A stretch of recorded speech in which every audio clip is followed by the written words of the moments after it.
Welcome to a virtual reality underwater scuba tour. I'm Jamie Lally, or Nature Man J, and I'll be your guide today. I'm going to take you on a journey around the dive site called La Reina, which is situated north of Isla Cerralvo, which is the most southern island in the Sea of Cortez, Mexico.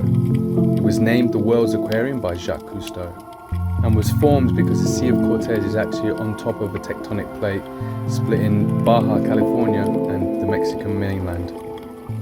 Rightly so, there's huge schools of fish. As you can see here on the rocks, there's plenty of purple gorgonian sea fans, schools of reef fish such as the Pacific Creole fish you can see here, and in the background we can see some Californian sea lions.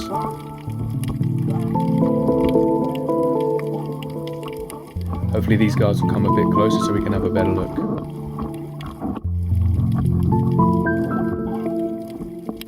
I really love the sea lions here. They can be so playful, sometimes coming right up into your face, opening their mouth and playing with the bubbles and gracefully swimming around you with their foreflippers spread out wide.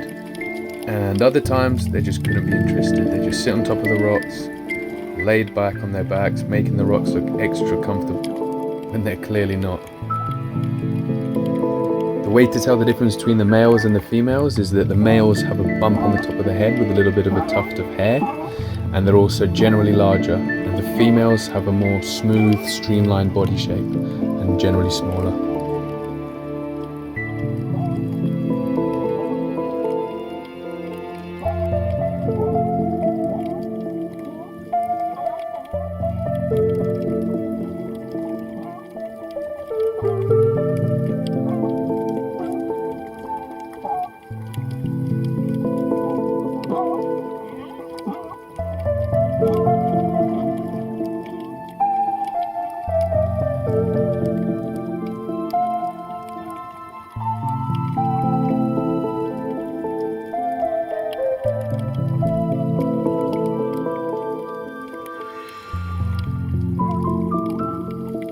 See more virtual reality tours and nature adventures, don't forget to subscribe.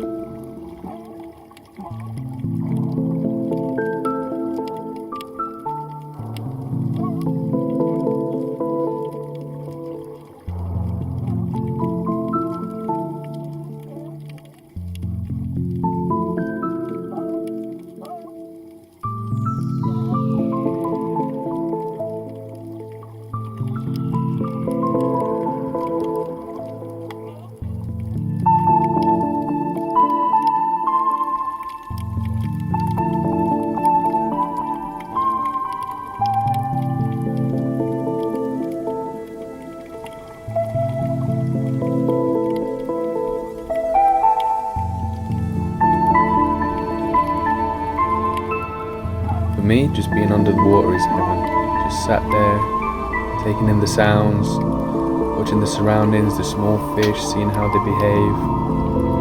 It is beautiful, so relaxing. Have a look in lots of the cracks and the holes on the seabed as well. You can see lots of sea urchins, and you can find other reef fish and a lot of critters hiding around.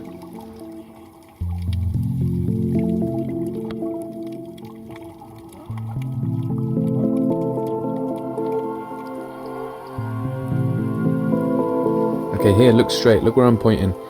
I actually saw a turtle over in the distance, and it's really difficult to see on camera.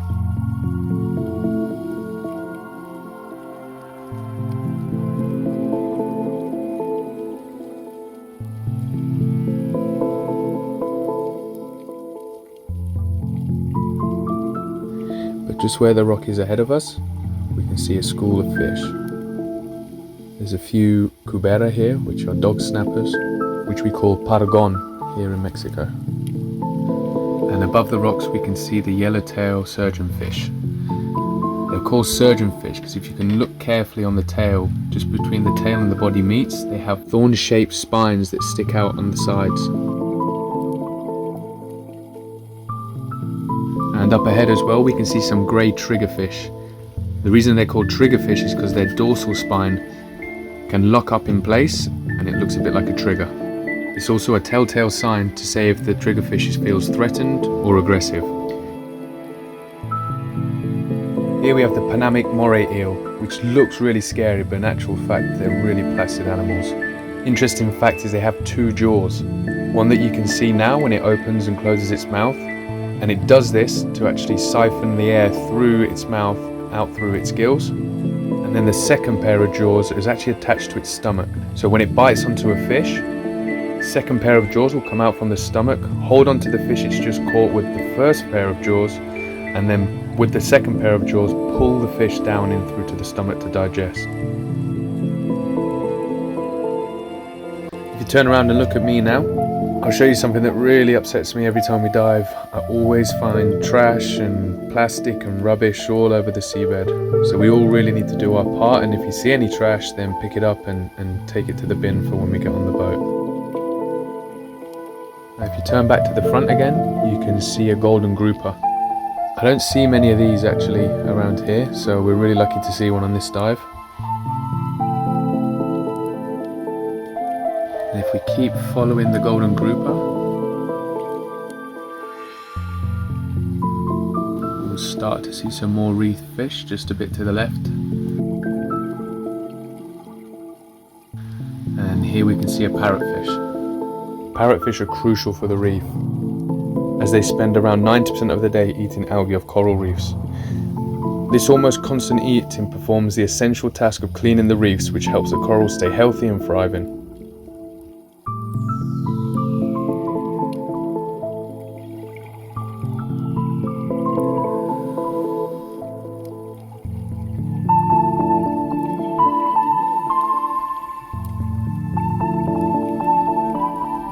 Here we have a large porcupine fish.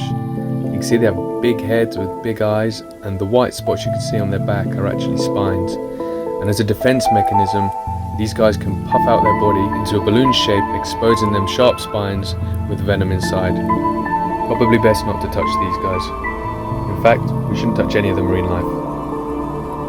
And following behind the porcupine fish are two king angel fish.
What's Maddie waving at here?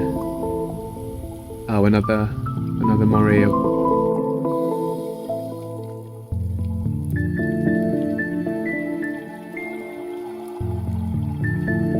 And here you can see Garrett doing the underwater hand signal for a triggerfish, which is similar to the action of pulling a trigger on a gun. The triggerfish here is hiding in the crevice with its dorsal spine erect, but it's really difficult to see with the camera in the shadows, so maybe you can pause it and have a search.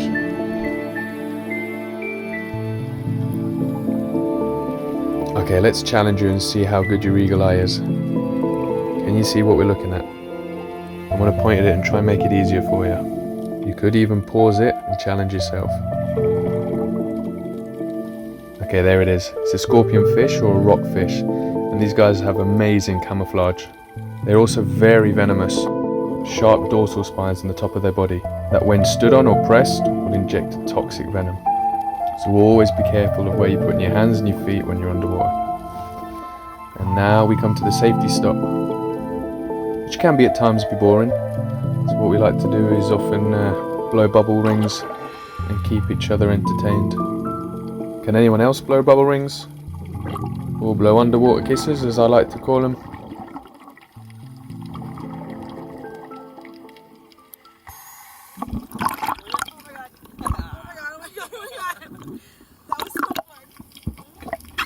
And And that's it, that's the end of the dive.